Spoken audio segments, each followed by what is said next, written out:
Now, about NATO's expansion to the east. Well, we were promised no NATO to the east, not an inch to the east, as we were told. And then what? They said, well, it's not enshrined on paper, so we'll expand. So there were 5 waves of expansion: the Baltic states, the whole of Eastern Europe, and so on. And now I come to the main thing. They have come to the Ukraine, ultimately. In 2008, at the summit in Bucharest, they declared that the doors for Ukraine and Georgia to join NATO were open. Now about how decisions are made there. Germany, France seem to be against it, as well as some other European countries. But then, as it turned out later, President Bush, and he's such a tough guy, a tough politician, as I was told later, he exerted pressure on us and we had to agree. It's ridiculous, it's like kindergarten. Where are the guarantees? What kindergarten is this? What kind of people are these? Who are they? You see, they were pressed, they agreed. And then they say, Ukraine won't be in the NATO, you know? I say, I don't know. I know you agreed in 2008. Why won't you agree in the future? Well, they pressed us then. I say, why won't they press you tomorrow? And you'll agree again. Well, it's nonsensical. Who's there to talk to? I just don't understand. We're ready to talk. But with whom? Where are the guarantees? None. So they started to develop the territory of Ukraine. Whatever is there, I have told you the background, how this territory developed, what kind of relations there were with Russia. Every second or third person there has always had some ties with Russia. And during the elections, in already independent, sovereign Ukraine, which gained its independence as a result of the Declaration of Independence, and by the way, it says that Ukraine is a neutral state, and in 2008, suddenly the doors or gates to NATO were open to it. Oh, come on. This is not how we agreed. Now, all the presidents that have come to power in Ukraine, they relied on electorate with a good attitude to Russia in one way or the other. This is the southeast of Ukraine. This is a large number of people. And it was very difficult to dissuade this electorate, which had a positive attitude towards Russia. Viktor Yanukovych came to power, and how? The first time he won after President Kuchma, they organized a third round, which is not provided for in the constitution of Ukraine. This is a coup d'etat.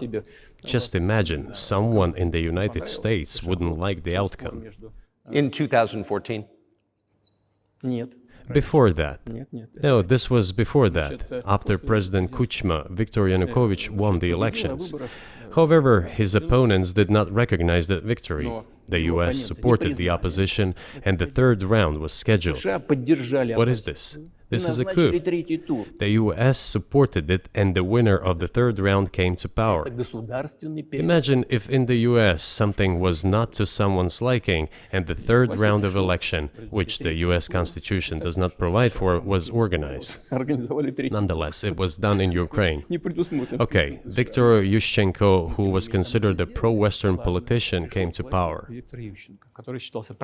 Fine, we have built relations with him as well. He came to Moscow with visits. We visited Kiev. I visited too. We met in an informal setting. If he's pro-Western, so be it. It's fine. Let people do their job.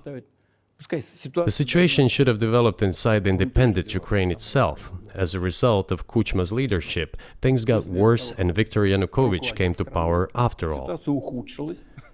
Maybe he wasn't the best president and politician, I don't know. I don't want to give assessments. However, the issue of the association with the EU came up. We have always been lenient to this, suit yourself. But when we read through the Treaty of Association, it turned out to be a problem for us, since we had a free trade zone and open customs borders with Ukraine, which under this association had to open its borders for Europe, which could have led to flooding of our market.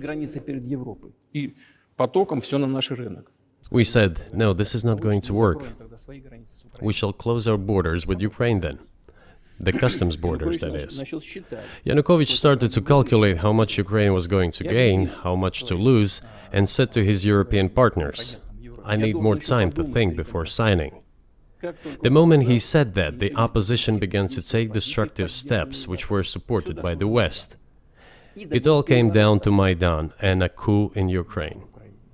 So he did more trade with Russia than with the EU. Ukraine did.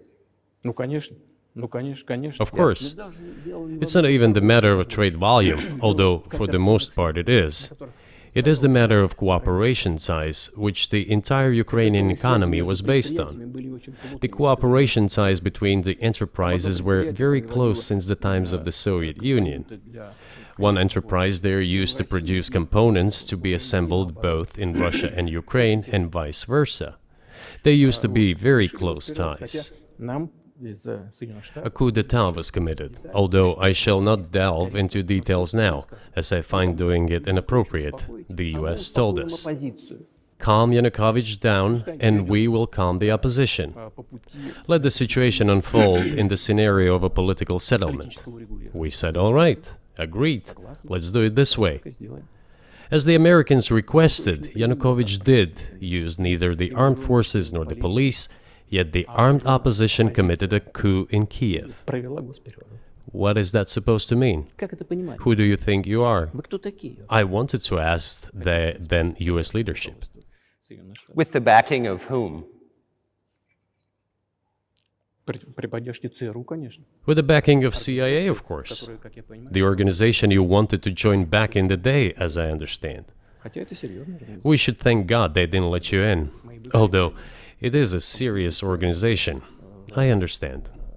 My former vis-a-vis in the sense that I served in the first main directorate, Soviet Union's intelligence service.